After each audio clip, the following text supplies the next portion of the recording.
Again, I welcome you to session 16 today, which is the use of evidence in managing pandemics, especially evidence in COVID-19 guidelines. I'd like to start off by saying, hopefully the pandemic is on its way out and life has regained normality. Unfortunately, it has left us with some lasting imprints, maybe on the personal level for some of us with the loss of a loved one. And on the level of caring for patients, perhaps we're left with very vivid memories of special patient encounters. And on the medical community, and especially the global community perspective, we have lessons learned that would hopefully make us better prepared for future pandemics. But, we should wait a minute and think about that. Why wait to use these lessons in the next big global health crisis when we can actually make use of those lessons on a regular basis? In this session, we have a wonderful group of speakers from all around the world, sharing their experiences in developing adaptive and timely guidelines, promoting enhanced safety measures and independent monitoring of what has been going on during COVID-19. I would like to introduce our first speaker. I believe we were expected to start with Professor Schünemann, but I don't see him here. So if Professor Vandvik wouldn't mind starting first. Yeah, sure. I'm happy to start. Right. Hi, Lemmese. Good Wonderful. to see you all. So I'll just give a brief introduction from what I read about you. And if anything is wrong or you want to add anything else, please jump in. So I believe you're a professor of medicine at the University of Oslo, Norway. You're a research methodologist with many interests, focusing on evidence synthesis, appraisal, guideline methodology, among others. You are the co-founder and chief executive officer of the Magic Evidence Ecosystem Foundation, including the Magic app, the BMJ rapid recommendations for the WHO, living guidelines on COVID-19 drugs. And I believe your presentation will be showing us breakthroughs, according to its title, the breakthrough for trustworthy and living guidelines. So I welcome Professor Olav Vandvik. Thank you so much. So it's a pleasure to be back. I also had the opportunity to present the evidence ecosystem yesterday, and I also talked a bit about COVID-19 living guidelines there, but today I'll zoom in even more on those living guidelines. Magic was founded in 2010 as a nonprofit to solve some key problems with evidence-based healthcare and guidelines. And the realization at that time was that clinicians and their patients need guidelines rather than just systematic use or best current evidence. And those guidelines have to be trustworthy, timely, and accessible. So we started out thinking, how could we publish guidelines in formats that healthcare professionals and others could make well use of? At the same time, we realized that then organizations need to create those guidelines, and they have to adhere to some very advanced standards from the Institute of Medicine and Guideline International Network. Those standards are great, but hard to reach. We have methods for systematic use and guidelines such as GRADE, and we thought about how we could use technology and improve processes to be more efficient. So that's where we started. And in 2013, we launched our Magic authoring and publication platform, Magic app, set up to solve those problems. So guideline panels go online, they create the whole content in digitally structured format, starting with PICO questions, evidence summaries, recommendations. And this allows the guideline organizations to automatically publish in some new formats, multi-date formats, find recommendations first, click down, find more. You'll see examples in a few minutes. And these were developed in collaboration with the GRADE working group in the Decide project.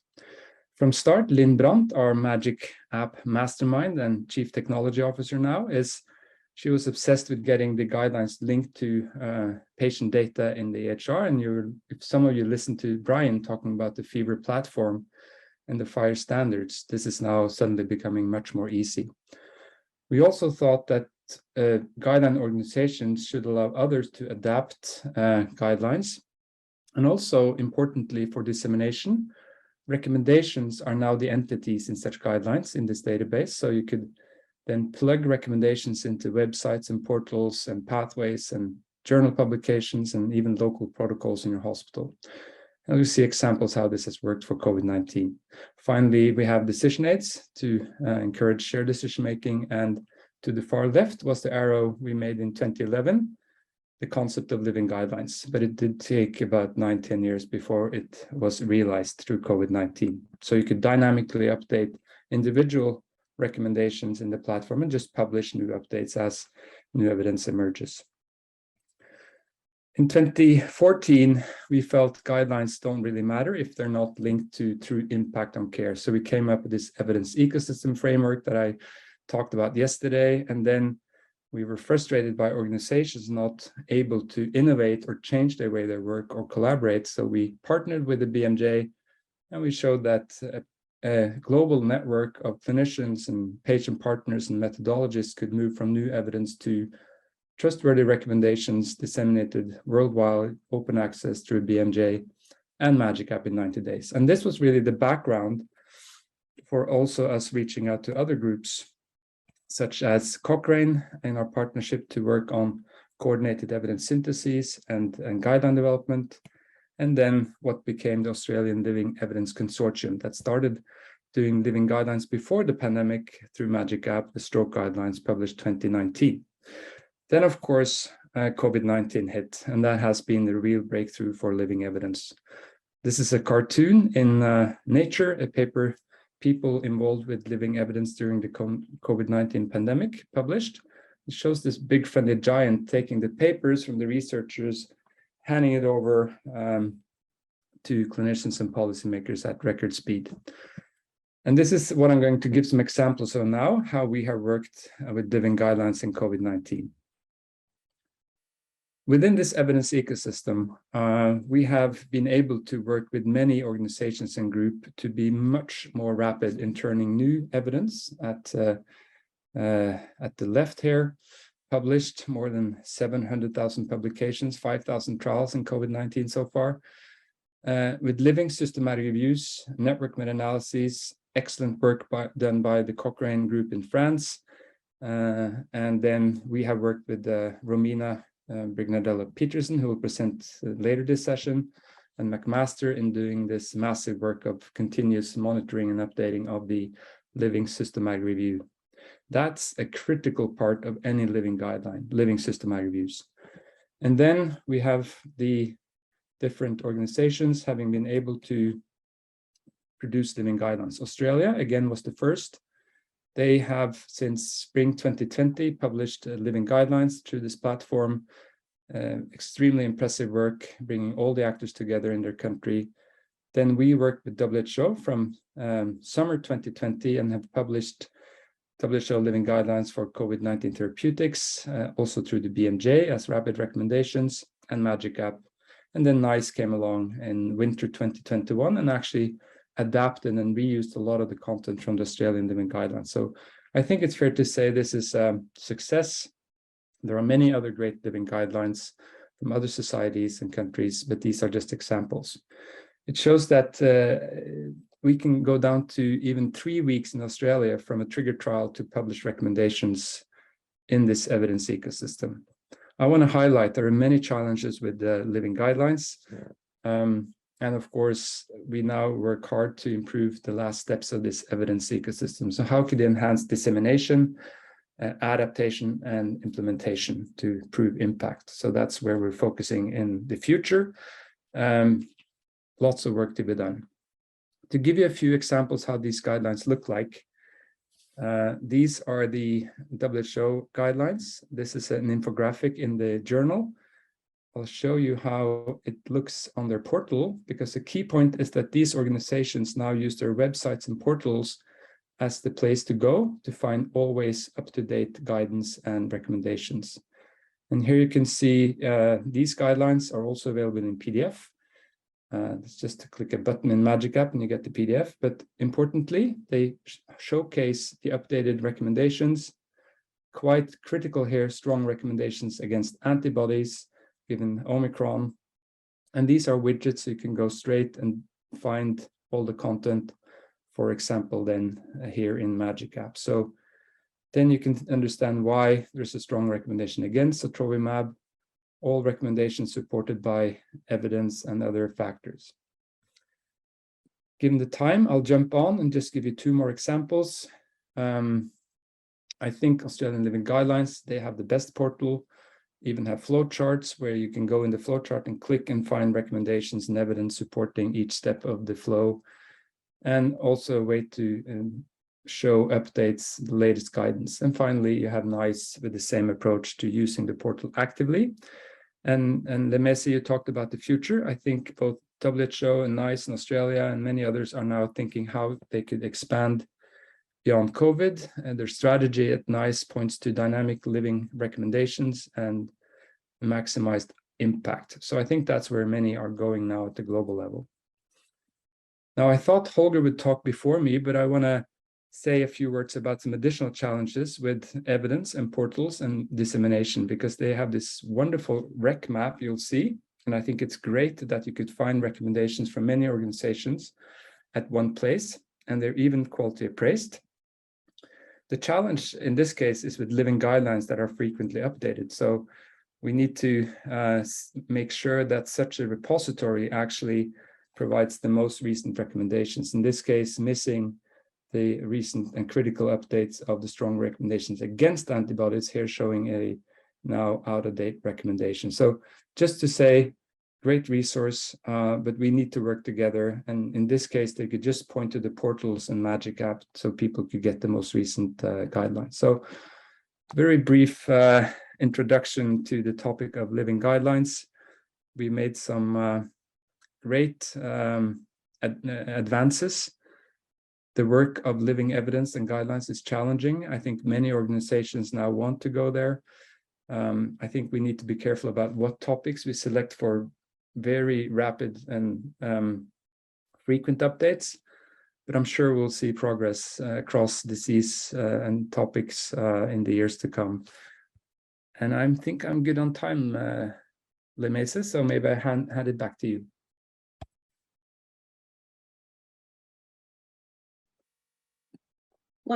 Wonderful. Thank you so much. That was very informative. I think before we move on to the next speaker, we have a few minutes and I'd like to ask you a question. You're talking about moving beyond COVID and the NICE maybe adopting this strategy. For the clinicians in the audience, is there any indication of where or what kind of medical conditions or what kind of aspect of patient care is going to be first? Thank you. So Australia is another pioneer here because they already now have living guidelines for stroke, diabetes, rheumatology, kidney disease, and they're also going to develop living guidelines for cancer. So they are very active through a big government funding initiative. We also have Canadian living guidelines for rheumatology, collaborating with the Australians. So what we want to see is people joining forces. Our vision is that evidence synthesis needs to be global. So living systematic use globally, informing different guidelines, but even guideline societies and countries could collaborate on the recommendations. So I think we'll see a rapid growth. And WHO have moved to living guidelines for more topics. So it's a lot of development in this space now. I like the word of collaboration. I think if COVID has taught us anything is that we are one globe and we really do need to collaborate. And I think this conference really demonstrates hopefully a move in the right direction. Thank you so much for your time. Move on to our next speaker. She is an assistant professor at the Department of Health Research Methods, Evidence and Impact at McMaster University. She has acted as the methodologist for the development of clinical practice guidelines of several organizations, including the WHO, the Pan American Health Organization. During the pandemic, she has been one of the researchers leading the development of a living systemic review and network meta-analysis for the prophylaxis and treatment of COVID-19. I introduce Dr. Romina Brignardello-Petersen. Hello, doctor. Good morning. Thank you for having me today. Can you hear me okay? Yes, you're clear. Great. So I'm going to share my screen then, and I'm going to start. Okay. Just making our presentation. Can you see my slides? Yes, I can see them clearly. Okay, great. Thank you very much. Okay, so it's great that I get to follow Per's presentation because, as he mentioned, our projects are very linked.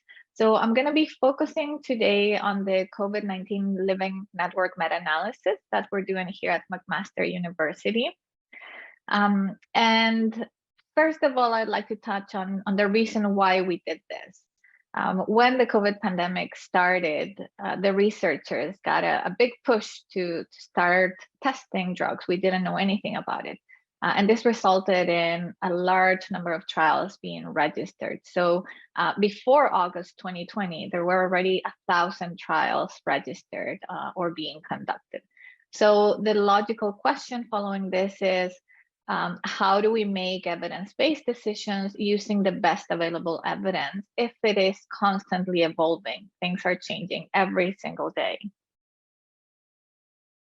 And of course, all of you would agree, and you're here because of that evidence users need accessible, up-to-date, clinically relevant, and trustworthy syntheses of high-quality evidence to inform their decisions and policies on the treatment and prophylaxis of COVID-19.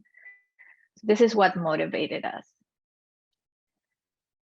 So in this few minutes that I have with you, I'm going to cover two things. The first one is general characteristics of our process for developing a living systematic review and network meta-analysis. And the second one is where you can find the product of our COVID-19 living network meta-analysis. And you may remember that slide that Per showed you with the evidence ecosystem when he mentioned us as part of it. So we are part of the evidence ecosystem.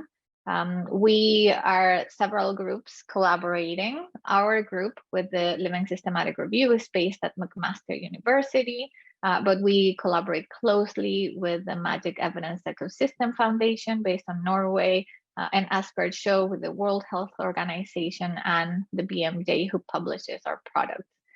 This project mainly has two parts, the Living Systematic Review and the network meta-analysis, and the rapid recommendations that Per mentioned. And I'm going to focus on the first one.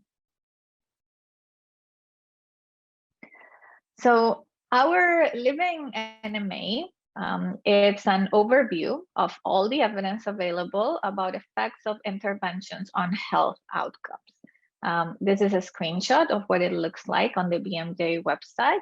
This is an open access article, and I'm going to talk or provide a few more details about the image that you see here and later slides. And this overview of the evidence is open access and available for everyone to use.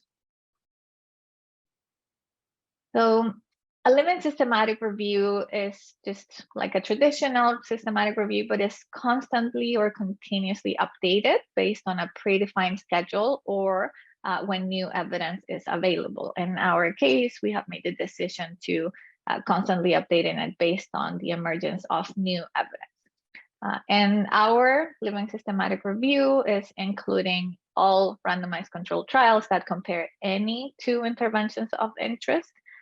We use network meta-analysis to analyze data, and we use grade to assess the certainty of the evidence. And we go through the same steps the traditional systematics review goes through. We identify literature, we select the studies, we appraise them, we conduct analysis, and then we publish. The difference is that we do it over and over as evidence keeps being published. And for those of you who might not be familiar with a network meta-analysis, I'm sure all of you will be familiar with meta-analysis, which is just a statistical techniques that let us combine all the results across multiple studies. Network meta-analysis is just the extension of that, where now instead of focusing on one comparison or one pair of interventions, now we have 3 or more interventions simultaneously. And the advantage of this is that we are able to make indirect comparisons between interventions that trials have not compared directly. So in our Living NMA, this is the approach to analysis. We include everything in the one statistical model that allows us to have estimates of effects for all possible pairs of interventions. Our Live-in NMA covers 3 different types of interventions. We cover drug therapies, we cover antiviral and antibodies and cellular therapies, and we cover prophylaxis. Each of these is published as a separate manuscript in the BMJ.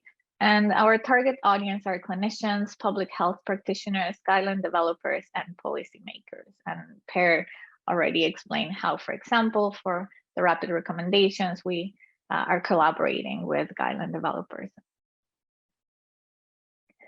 Our team, it's very large. This is the last version of our team. I'm not going to go through details, but basically we have 2 leads. So Reed, who's here pictured on the left, and myself here on the right. And as you can see, there are many people. And if you quickly skim through the affiliations, you can see that they are based all over the world. We have our core team based in Canada, but we have collaborators from Argentina, from Chile, from different parts of Europe, and so on and so forth. So this is an international team that is collaborating in the development of this project. How we do it, but basically our structure is that we have 4 teams that are interacting. So we have a study and identification team who has a team lead. It has 10 members. It works every day. We have a data abstraction and risk of bias assessment team with 20 members, also works every day. We have a data analysis team that it started with 5 members. It has now 1 lead statistician and works when the analysis needs to be updated, which does not happen every day. And finally, our grading and interpretation team, who has approximately 8 members and also works whenever we run analysis. We have a research coordinator, and we also have support from collaborators from Argentina who are really helping us get things moving. It's a lot of work and effort. We do daily duplicate screening and data abstraction and risk of bias assessments, and we analyze and assess the certainty of the evidence, drawing conclusions and publishing whenever there's practice changing evidence available, or when the WHO, who is the group that we're collaborating with, needs to make recommendations. We have weekly meetings with our core team to coordinate the different 4 teams that I showed you and prioritize the tasks for the week. And we have tried to automate as many processes as possible. So far, we have been able to create tables and figures automatically, to do data preparation and analysis, and to do our grading or assessment of the certainty of the evidence, building from previous iterations, and so that we're making the process as efficient as possible. You can find our publication in the BMJ.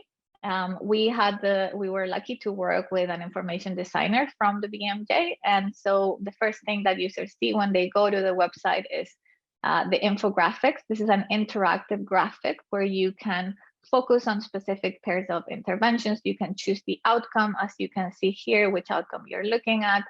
You can choose, and whenever you hover over one of the lines, it opens a pop-up where it tells you the specific effect estimate and certainty of the evidence for that specific comparison. So I invite you all to go check it out in the BMJ and see how this graphic makes things very user-friendly. We also have a website where we publish things. Publishing takes a long time, and so we want to make the results available as soon as possible. So if you go to our website and you see the website address there, the nicest thing about it that is not available in the publication, because it's just not possible, is that if you focus on one network, so let's say drug treatments, and you choose an intervention versus a comparator, you are able to get, for example, a summary of findings table of any comparison of your choosing, automatically generated by the website. So that's also something that we could not make available, of course, in the publication. So the website is really helpful for that. And so, because I know time is limited, just as a summary, our living network meta-analysis is a trustworthy, up-to-date summary of all the evidence available for prophylaxis and treatment of COVID-19. And we are disseminating this work through innovative tools with users as the target audience. And that's it for me. Thank you very much. I'm happy to take any questions. Wonderful. Thank you so much, Dr. Brignardello-Petersen. That was fantastic. I can see how much effort is required to go in. You know, this is the effort that's behind all of these fancy fronts. And I think if it wasn't for your groups, these ideas wouldn't be taking off the ground the way they are. I think we'll leave the questions till the end, where I think there are a lot of shared questions between, you know, that can be answered by more than one speaker. So if you're okay with that. Yep, sounds good. Thank you. Thank you.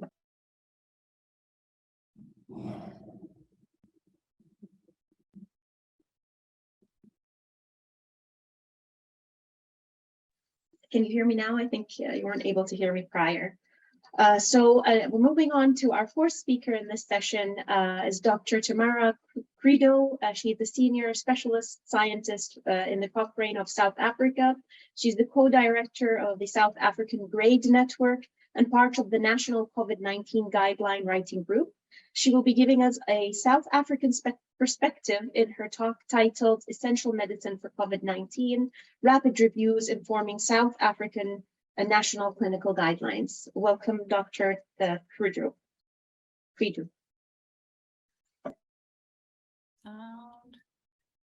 Hello, colleagues. Hi. Just checking if my sound is okay. And yes, we can hear you. Okay, great. Well, firstly, it's very exciting to be here. Thank you so much for inviting me, Dr. Alwatban and the colleagues. And what a great lineup you've had with the conference. And it is true, I will be bringing a different perspective from this discussion, because living evidence was not on the agenda for us at all. It's great to see nice to have Per and Romina before me, and the incredible work that you guys have been doing. But where you show these big teams, we have a handful of about 5 people who have to try and do everything. And it just, yeah, so in fact, what I am going to do is focus a little bit on the process and talk about how we did successfully collaborate, because I think there are lots of examples of how we didn't successfully collaborate, and that we should be doing better. But I want to show that we, in some circumstances, we're doing okay. So I'm just double checking that you can see the full screen and it's in the right format. Okay. I'm going to take that as okay. Yes, we can see it clearly. Okay, so maybe the first thing to say is that this is a collaboration. We have a small collaboration in our country, but also how during COVID we had to reach beyond. And the other interesting thing that I've learned as I've been working with others, I'm not sure if others here are working with medicine lists or medicine selection. Not every country has them, but most. So it's very interesting. The way South Africa has set up their program is that they have the essential medicine list, and medicine selection is completely aligned with the national standard treatment guidelines in the country. And so medicine selection, which then informs the tender process and purchasing of medicines and what to purchase, is all aligned with the guideline process. And although there were these systems set up for the guideline committees that were making decisions around medicines, of course, things had to change with COVID. So first, just a few declarations and some acknowledgements, but in essence, I have no funding from industry sources. And so I think Romina also showed quite a dramatic picture of the trials, and I don't think anyone needs an introduction to the challenges of evidence-based decision-making during this period. Our national essential medicine list kind of process had to kick into gear in March. And during that time, we immediately set up a process. I think the first weekend in mid-March, Cuba was donating interferons to South Africa, and the minister wanted to know whether they work for COVID. Well, I spent a weekend looking for something, but there wasn't much. And in this context of uncertain evidence, the process that we used allowed a lot of credibility for those that had to stand forward as the policymakers, decision makers, had to kind of be able to defend the decisions they were making, which weren't always what the public wanted. So I think our whole point was to really minimize waste, avoid duplication. We saw all of these incredible projects like Romina's, the work that Per and others were doing was skipping into gear. And what we did was immediately try to set up a systematic process using the Cochrane's. Luckily, they already had the rapid review methodology that was coming forward. GRADE was critical in this process of decision-making. We were able to link to the eCOVID rec map to look for available guidelines when that came online, which is also something I think Per referred to, so that there's a recommendations map, and that's the link where you can find all the guidelines for COVID coming online. So we were able to look for available guidelines, but very importantly, we were looking for the evidence. And what we did was form a relationship with the COVID NMA colleagues at Cochrane Canada, not Cochrane France rather. And so that we not only were we using the evidence, they were searching widely for evidence, they were appraising the evidence, and we were able to have a two-way interaction with them when we found a study that hadn't yet been uploaded, or where we found errors in the extraction or bias assessments, where we could unpack those. So this was a useful process of avoiding that duplication. So just in a nutshell, the committees were prioritizing questions at pace, horizon scanning. I mean, the clinicians often had the papers of what was coming out before us regular researchers in the background. We had the rapid review methodology, which we'd all agreed on up front, which was incredibly important, because before that there was a little bit of diverse approaches to reviewing evidence. Review teams included the South African GRADE members that I co-lead, and then the members of the committee. So we had content people as well as the methodologists. And so it was pretty obvious that the methodologists had to go off and do the reviews, with the content colleagues providing input.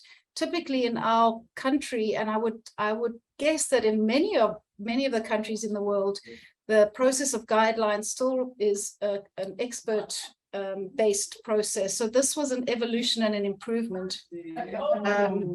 Systematic evidence searching and quality appraisal was part of it, but using available resources, and wherever possible, not starting from scratch, coming up with the recommendations, which again, as I said, also informed the procurement process, funding decisions, and the medicine selection.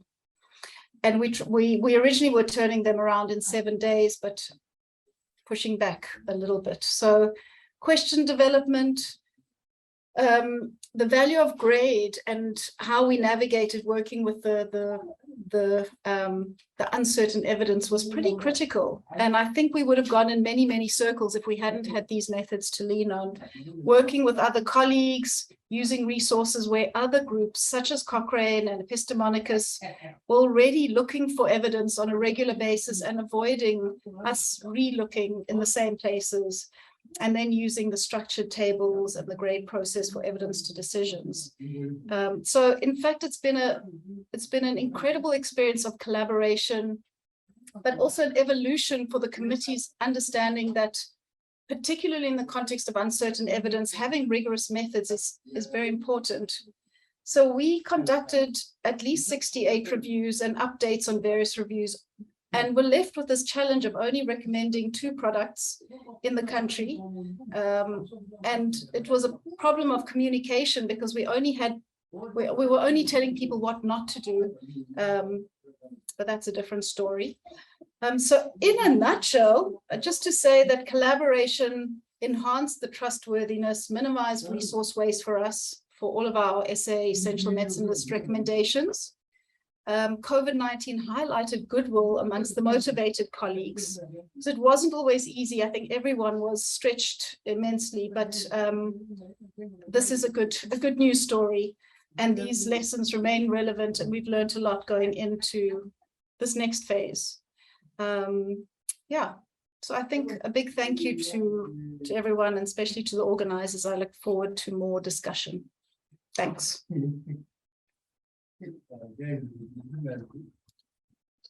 Thank you so much. That was wonderful. You say that you're a small group, but obviously a very mighty group. You've accomplished so much with the limited resources you mentioned you had, so fantastic. Moving on to the following speaker, I believe it's Dr. St. John, and she is an executive director of the Caribbean Public Health Agency, CARPA, which is the public health institution for the CARICOM region, and the former chief of medical officer of Barbados and the former assistant director general at the WHO. And she will be giving us a different perspective of synthesis in the tourism industry. With her talk titled Supporting the Safe Return to Tourism in COVID-19 Times in the CARICOM. Welcome, Dr. Joy St. John. Thank you very much. I'm going to try to share my screen. Apparently another participant is sharing. Can I get the screen released so I can share my screen? Okay, let's try again. Oh, lovely. So tell me if you can see my presentation. Yes, your slides are clear and your voice is clear too. Okay, so let me put it in slideshow. Tell me if you can see it in slideshow. Yep, clear. So thanks for this opportunity to share a little bit about what the Caribbean Public Health Agency did from the perspective of trying to preserve and protect not only the tourism product, but the tourism workers and the many businesses that survive off tourism. The CARICOM region is one of the, if not the most tourism dependent region in terms of the contribution to the economy. And this is what I hope to impart this afternoon. And I start first by saying it was a well-defined plan.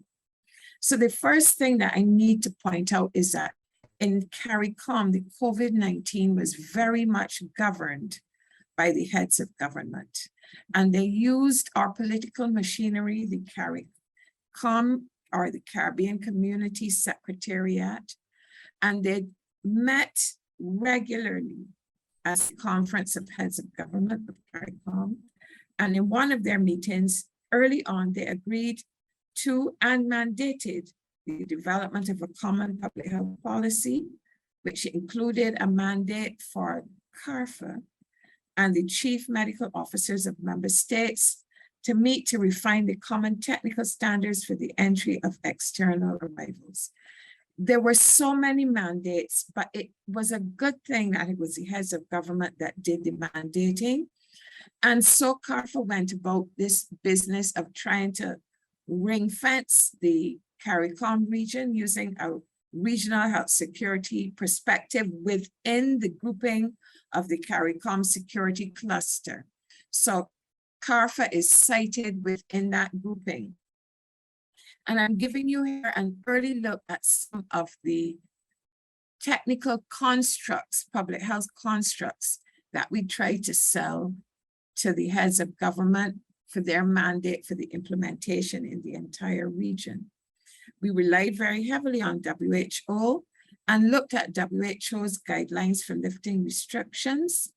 And so this became almost like a choreographed dance where we would try to give some level of protection and at the right point in the pandemic, find a way to help to lift restrictions as a region all at once.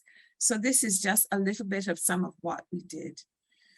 And in CARPA, we have a tourism and health program, and this gives you an idea of what we do. It's multifaceted. There is an app, there is an information system. There was a Caribbean vessel which dealt with cruise ship surveillance system. We defined the regional health policy as mandated by the heads of government. There was a task force, first that we formed with our tourism partners, and then that the heads of government had a tourism task force at the CARICOM level. There were also standards that had been agreed to by the ministers with responsibility for tourism. And of course, we developed a travelers' health assurance stamp so that the facilities that had met the requirements had a stamp issued to them. So it was a setting of an international precedent for tourism, health, and safety. And it was also about strengthening the region's health systems by addressing a myriad of health, safety, and environmental sanitation threats to tourism. It was innovative, and it was all aimed at elevating Caribbean tourism by building traveler confidence and reinstating health and safety, even during a pandemic. And here is another look at how we utilized it in the setting during the pandemic. We actually developed products, a whole training system, guidelines, guidance for the different sectors within tourism, including cruising, restaurants, and for the conduct of tourism in the various hotel facilities. So that Healthier, Safer award that I told you about, as of September this year, over 109 entities have been awarded, which includes 83 facilities, tour operators, ground transportation, and 1 yacht, because we extended it to all of the different modalities of tourism. And this is an idea of the kind of training we did. We have 26 member states. And we extended training not only to our member states, but to non-CARICOM member states. So over 7,836 persons were trained. And that shows you the level of cooperation that we had with our tourism partners at the regional and national levels. In terms of cruise travel, we formed a very good partnership with CDC. And what we did is that we had an electronic data sharing platform created to capture illness information in real time. And it allowed us to capture symptoms for 6 syndromes. And we alerted our stakeholders, mainly the chief medical officers of our member states, when outbreak levels surpassed threshold values. So we used it for COVID, but we also used it for respiratory viruses and gastrointestinal illnesses as well, so that they had a scientific base for making their decisions, granting pratique, which is what is the term for allowing cruise ships to anchor in port. So continuing then with our campaigns, it isn't just that we did interventions in the sector and with the health systems, but we also mounted a very exhaustive vaccination communication campaign and generally communication campaigns to support public health interventions in the CARICOM region. And visitors got to feel safe about visiting CARICOM destinations.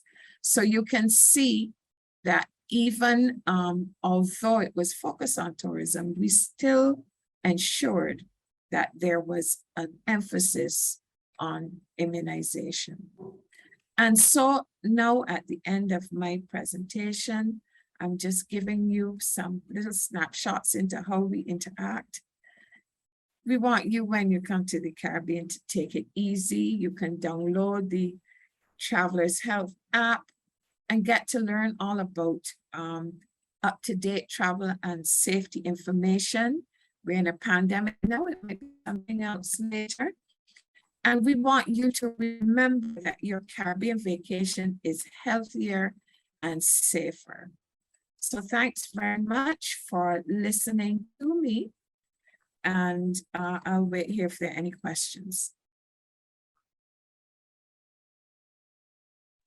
Fantastic. Thank you, Dr. St. John, for this illustration of such a sophisticated network of direct transformation of timely guidelines and evidence into implementation. Thank you. So we'll keep the questions to the end of the session, please. Okay. So we'll be moving on to our next speaker, who is one of the Italian pioneers of evidence-based practice. He is the president of the GIMBI Foundation, which is the Italian Evidence-Based Medicine Group.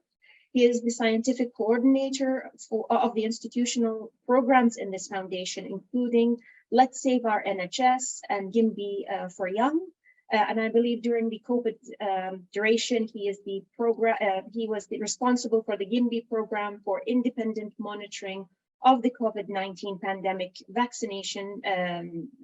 and vaccination campaigns. And I believe in his talk today, titled Independent Monitoring of the Pandemic, he'll be sharing that with us. Welcome, Professor Nino Cartabellotta. Sorry if I butchered the name. It's very difficult. Thank you very much, Lemmese. Yes. Just a moment to share my presentation.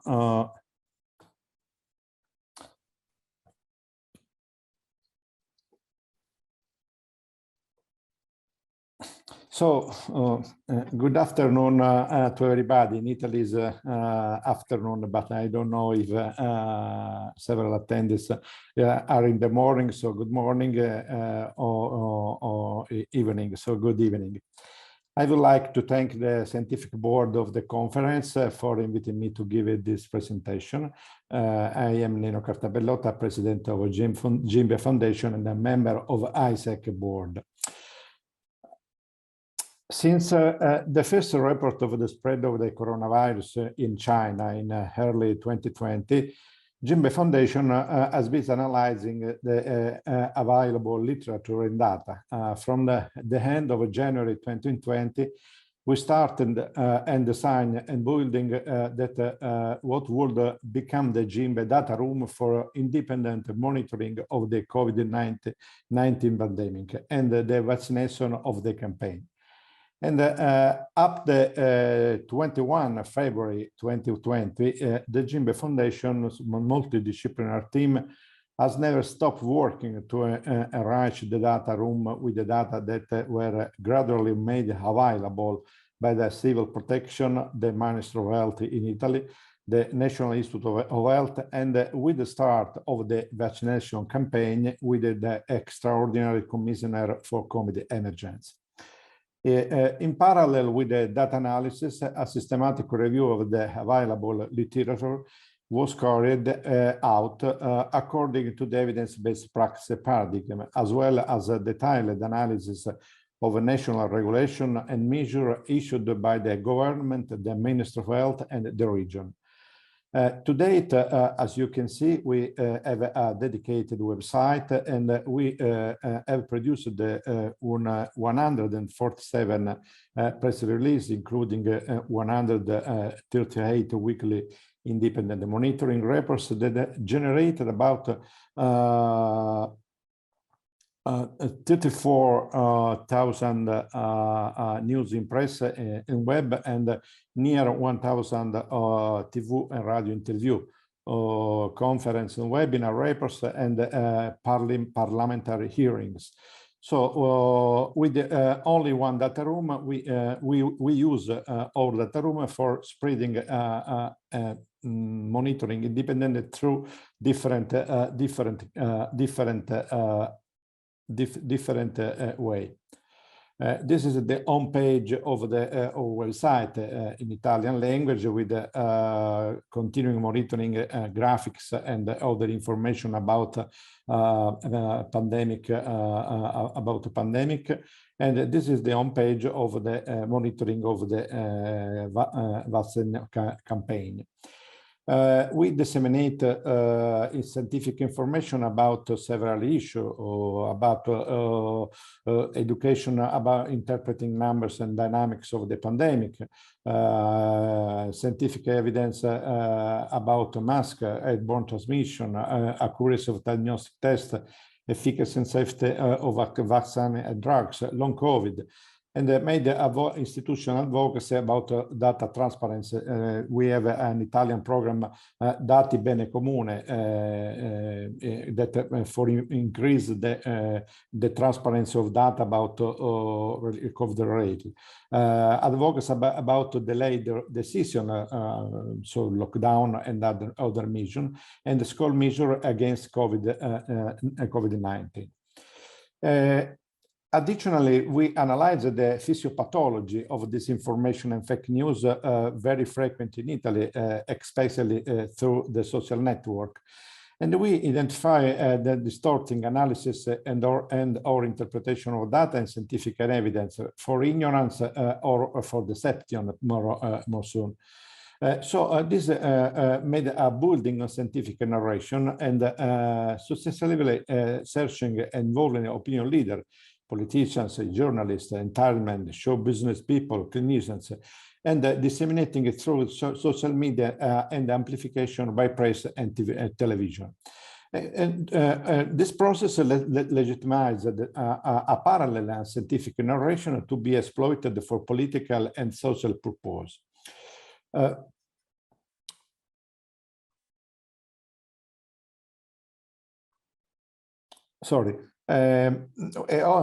Obviously, we find the public disinformation about the efficacy and safety of vaccine, trade-off between health and benefit, the non-sterilizing vaccine, the change of direction about AstraZeneca vaccine in Italy for specific indication, the real impact of microdietes, this for versus with COVID disease, inefficacy and harms of home care treatment of unproved efficacy, and analyze also the critical issue of research, because we have availability of a large amount of data in a few time, and we can synthesize too many publications, too little evidence, too many descriptive studies, case report, case series, and too few randomized controlled trial and longitudinal cohort study.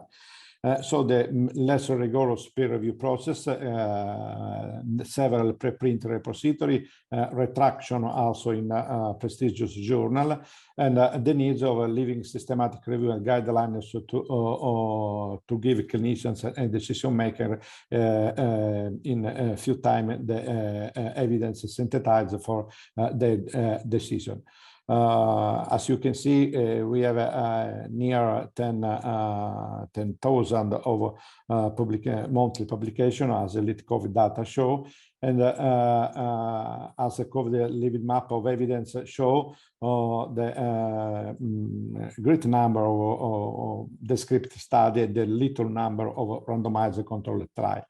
And finally, we reported the critical issue of communication in Italy.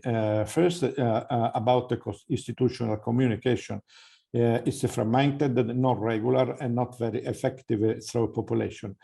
Often entrusted to people with no expertise, no clinician, no public health physician. And in Italy, we have no institutional program to fight scientific disinformation. And so soon, expert opinion emphasized by media, fiction over mild data and evidence. We had an excess of personalism, distortion of evidence, and frequent mismatch between basic research, clinical research, and service research. We see inability to communicate uncertainty in medicine, and television and talk show hosting ambassador of scientific theories just to increase the audience. I thank you very much for attention, and I hope to see you in Sicily for joint meeting between International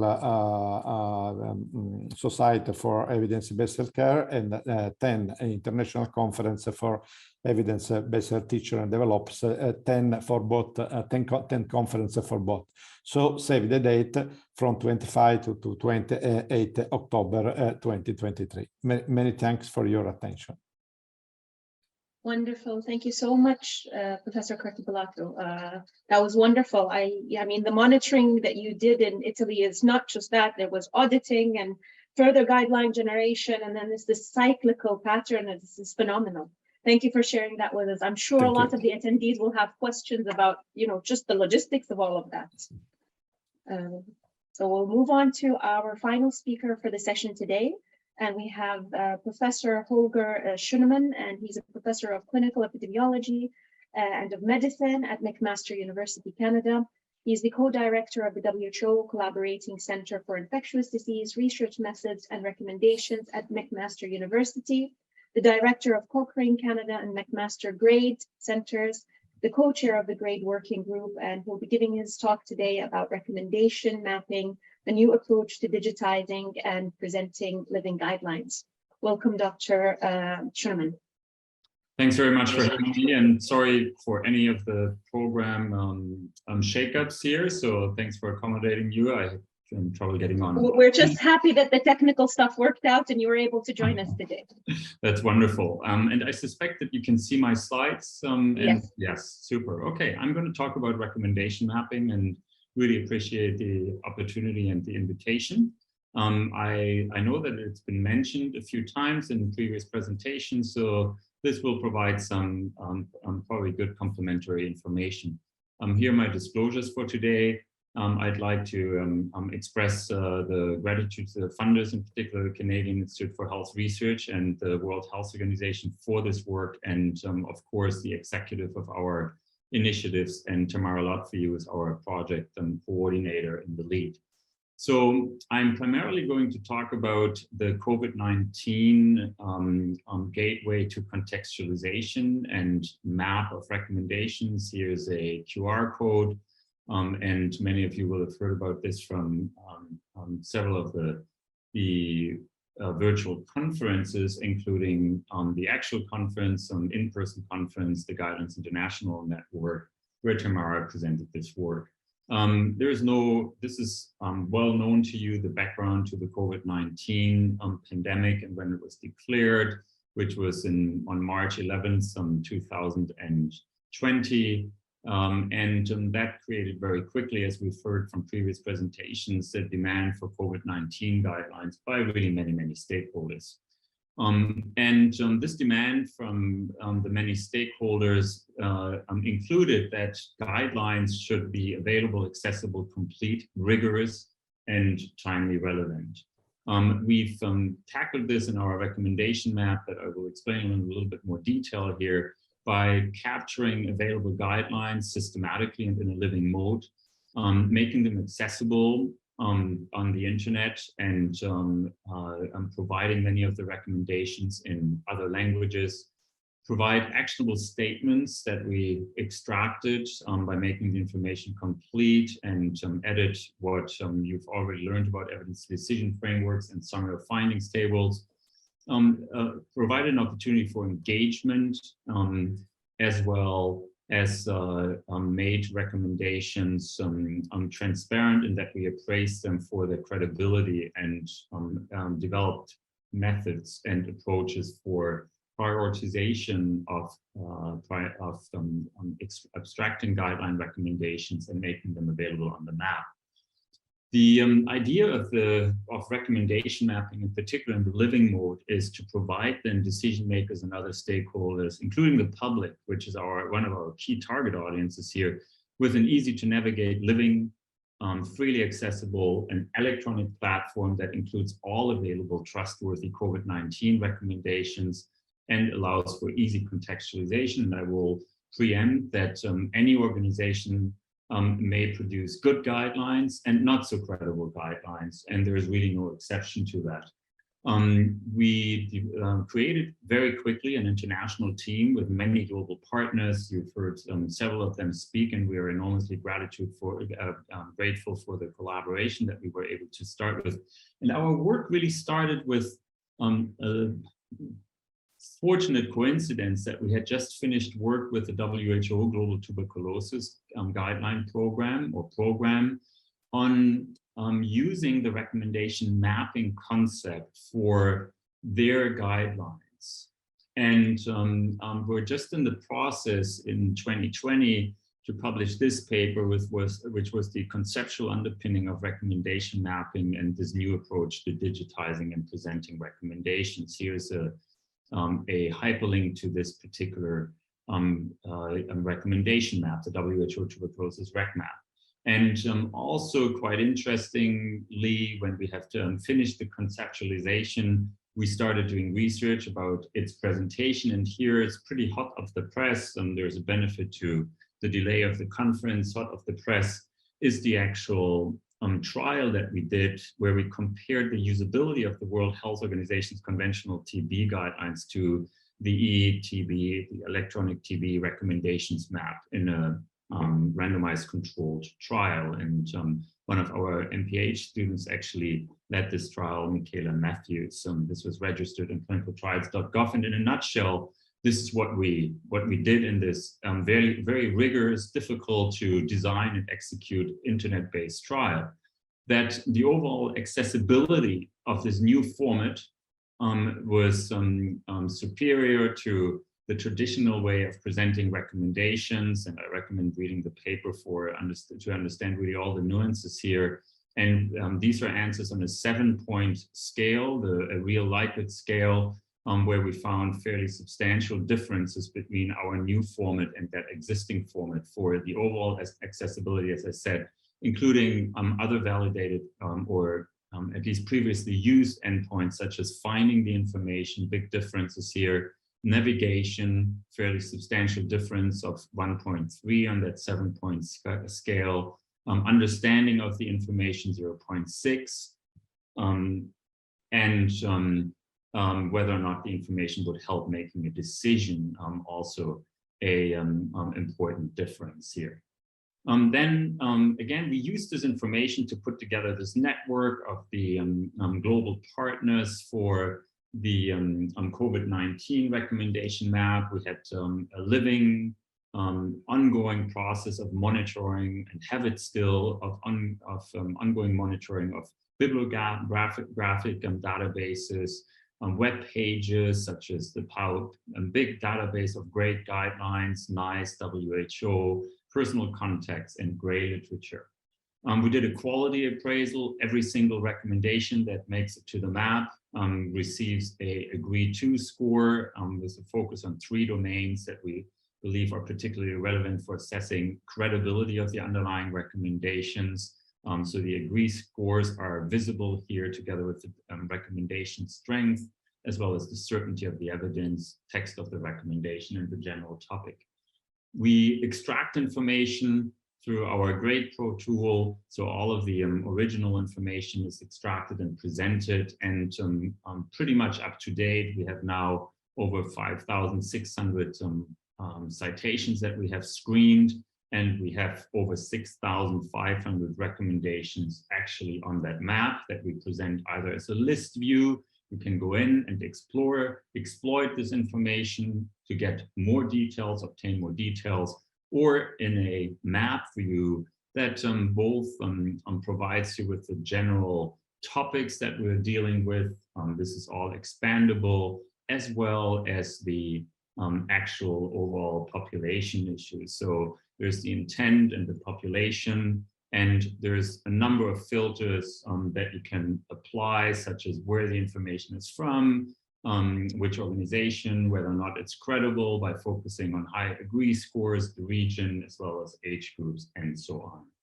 And we have done this recommendation map as a general tool, but we've also done this specifically for the World Health Organization. So all COVID-19 recommendations, including statements that are actionable in nature, not necessarily a full-blown recommendation, are available, including a gateway to adaptation. There's a linkage to other platforms, such as the Epistemonicus platform, the Love portal, and we extract information from the original recommendations, as I said. This is our publication that describes that just in a nutshell. And importantly also here is that we are providing a gateway to contextualization using the great development approach, so that information can be directly used, the original extracted information, for countries to contextualize the recommendations. One big finding has been that we are not communicating these recommendations in appropriate manners. We are primarily targeting health professionals when many of our recommendations actually target the public. And my saying there is, what are public health recommendations worth if they are not understood by the public? So we are now doing work on plain language recommendations, have a fairly sophisticated process in place to produce these easy to read summaries of recommendations that are actually targeting the general public. And I would also put forward that we should always write our recommendations with the general public in mind. These PLRs, as we call them, go through a multi-stakeholder process before they are published on the recommendation map. Essentially easy to read summaries, balanced statements of the facts, explanation of the recommendation, what it means for the patient, for patients and the public, the guideline source, making it accessible so that people are clearly informed about the interventions. They're designed to self-promote care, or promote self-care rather, and prepares the public really for a visit also if it's more clinical with their healthcare provider. We are doing 3 trials with different target populations to test the best format of providing these plain language recommendations with adults, parents and caregivers, as well as the youth. And there we have prioritized plain language recommendations. The pilot tests and pilot trials are focusing on understanding as the primary outcome, and are also doing qualitative work. And I can tell you that these 2 of these 3 trials are now complete. We are in the phase of submitting them for publication with some very promising findings, but also findings that still much work needs to be done, in particular from the qualitative work. This became obvious, and are really looking forward to further work on that important topic. So this is my summary slide. For those of you who are on screen and want to take a picture, this is the overview of what we've accomplished with the COVID-19 recommendation map. And one thing that we were reminded of by one of our executive members, I think it was Tamara Kredo, and that, or actually it was Vivian Welch, that we've trained or had the opportunity and privilege to work with so many trainees during that very difficult time, who are now, I would say, probably experts in many aspects as they relate to guideline development. Thank you so much for having me today.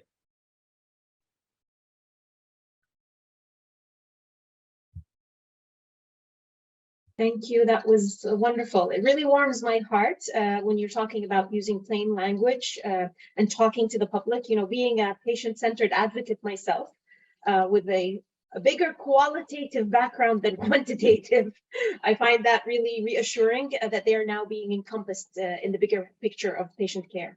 That's wonderful. Thank you for concluding our group of speakers. It was a very fast-paced, exciting session, I think, reflecting the fast pace of the few last years and how the medical community had to rush and be pushed to develop all of this magnificent, sophisticated, complex strategies to provide, living guidelines that are in real time and people are able to, use it, that are user-friendly, apply it in tourism and across the spectrum of countries, and also in this case with Dr.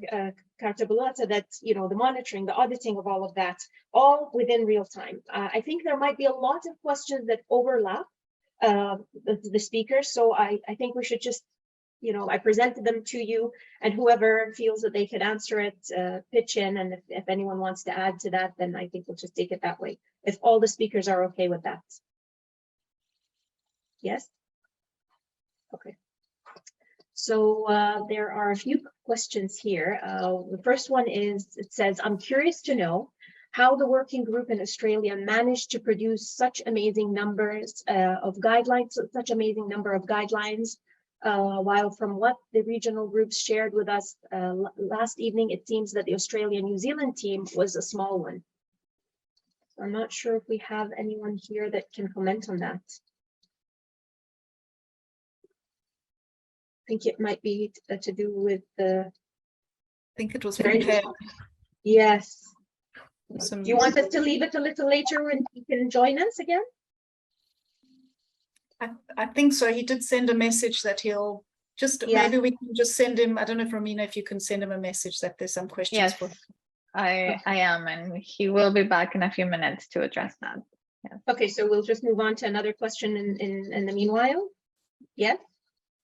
Okay, another question seems to be around the same thing. There are many groups that would like to embark on living guidelines, but lacking the staff or funding.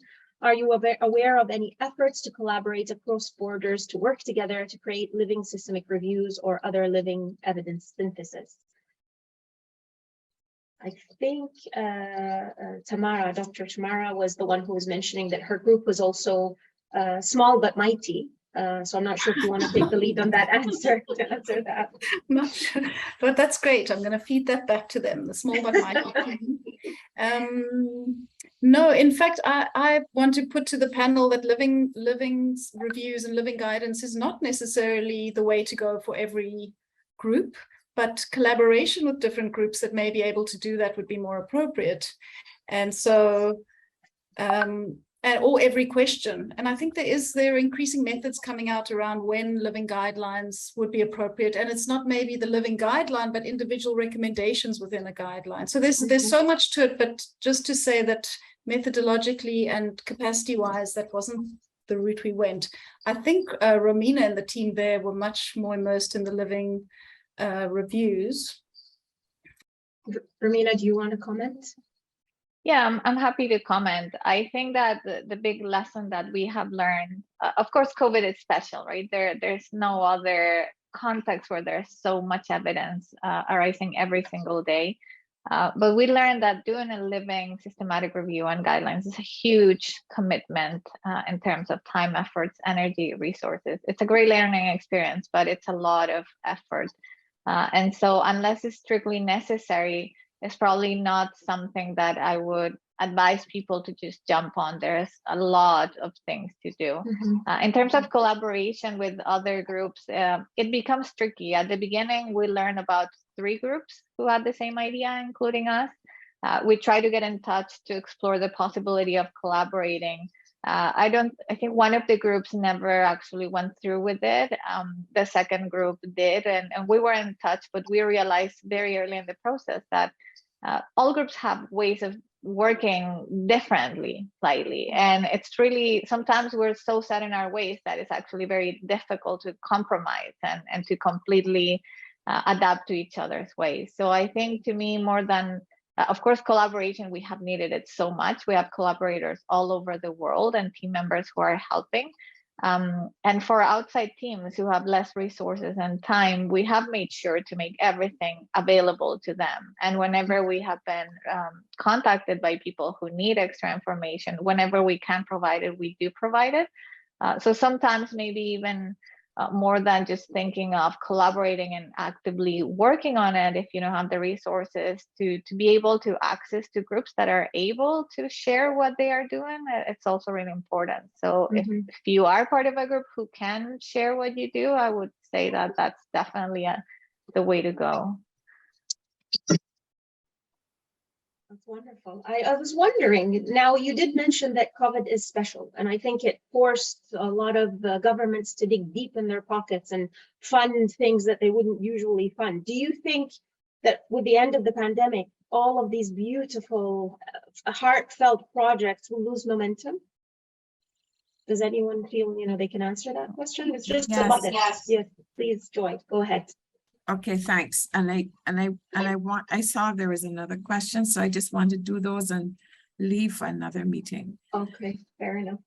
In the Caribbean, the chief medical officers mandated that there are certain legacies that we should collate and make available via SharePoint to all of the 26 member states.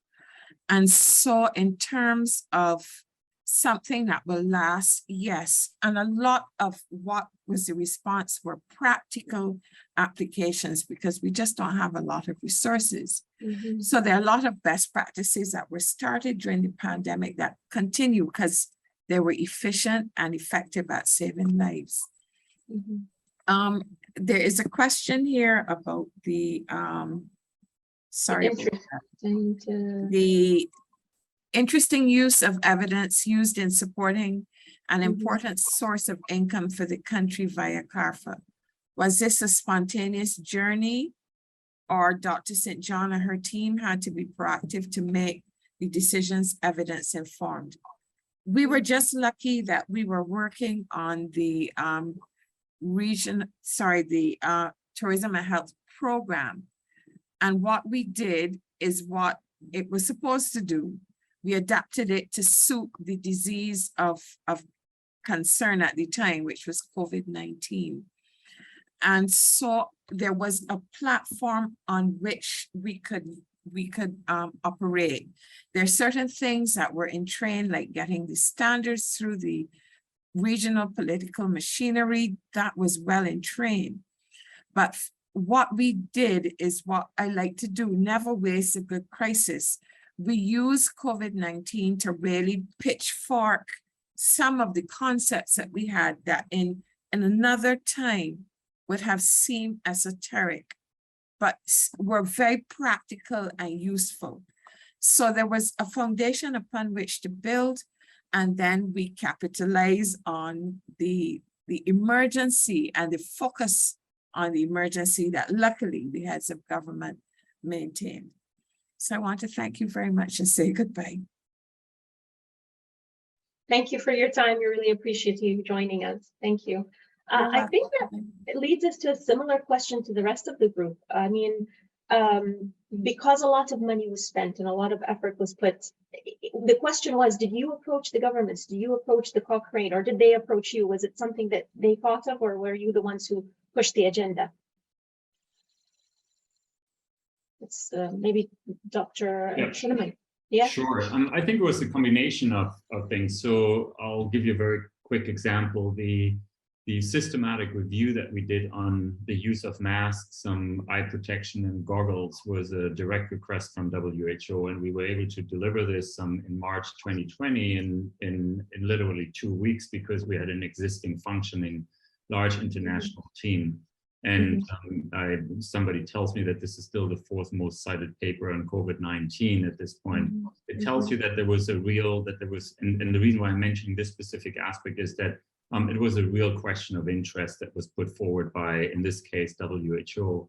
With regards to extending our funding, for instance, on the COVID-19 recommendation map, it was a combination of a successful team effort as well as the government, I think, or the government agency in this case, understanding the needs of the target population. So I believe that putting out a call for applications, for instance, around better communicating information and enhancing trust in science was a request from them, but it was probably and very likely triggered by interplay with the scientists as well as the public representatives on the bodies that make funding decisions. So it was really a combination of things, and for many of the guidelines, there was obviously government requests.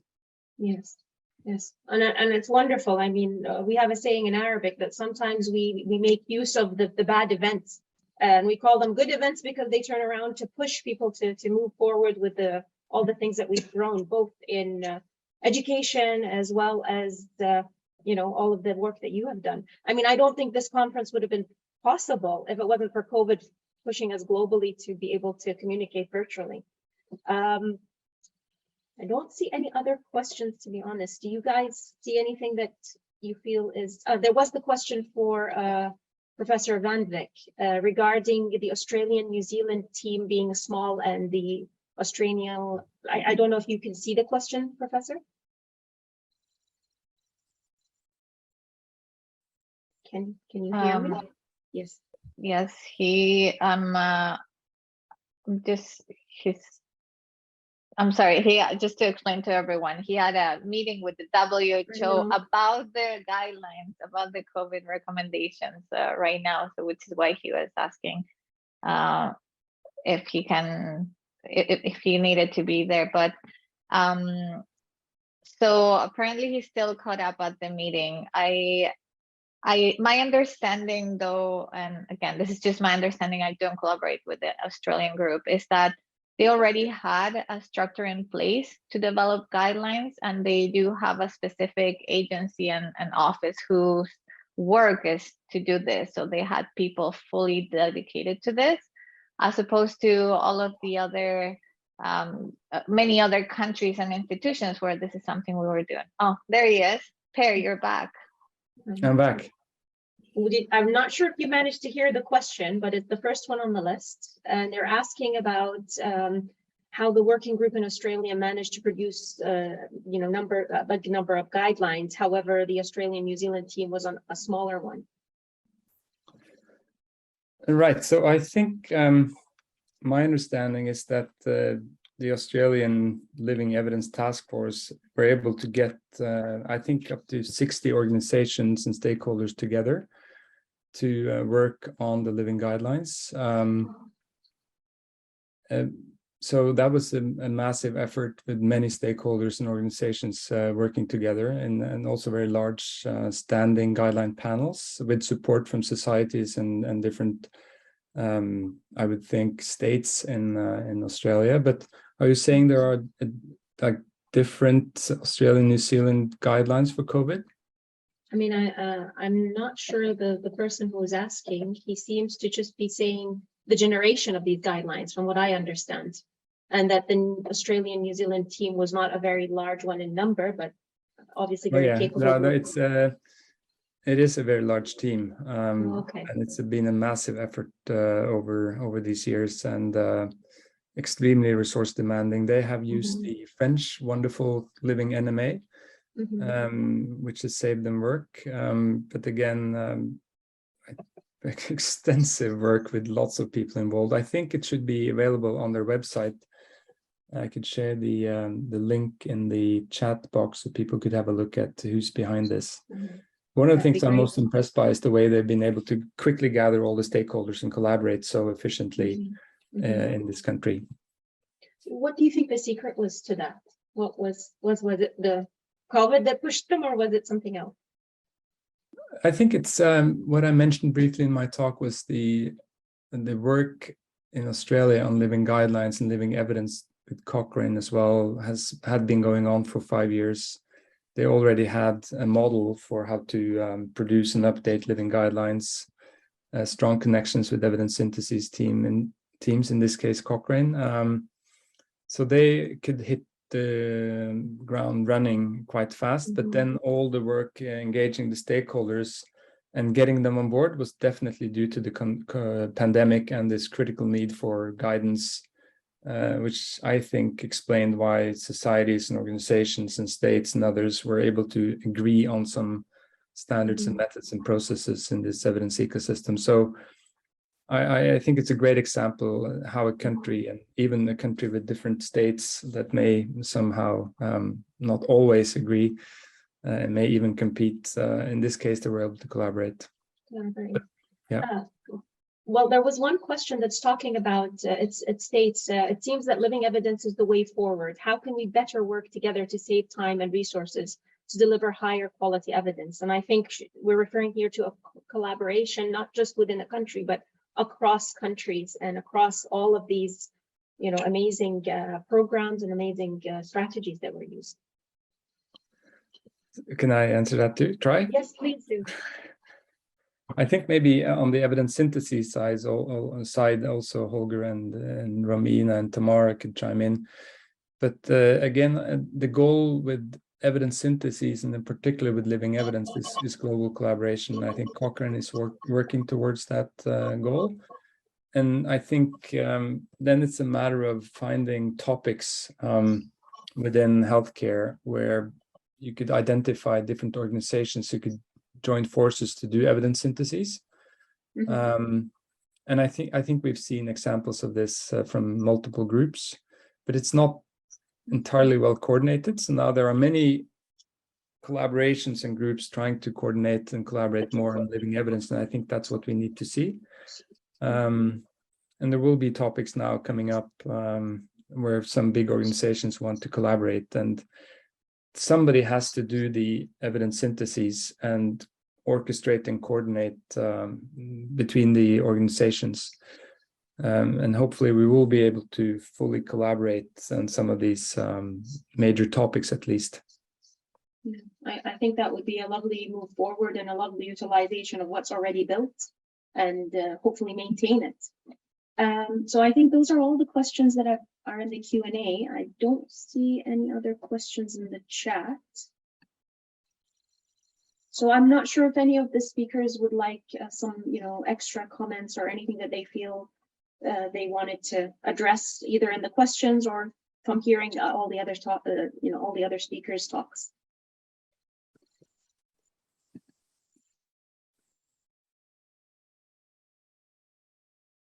And I think we still have quite a bit of time, so we're good for that. And if everybody's okay, I don't see any extra questions. All right, wonderful. Thank you so much for all your contributions. It was amazing. It was fast-paced, but you shared a lot of work, years of work in a snippet of a of a session. So thank you so much, and hope to see you in other sessions. Take care. Okay, bye-bye. Bye. Thanks a lot. Bye-bye. Bye. Thanks. Thank you.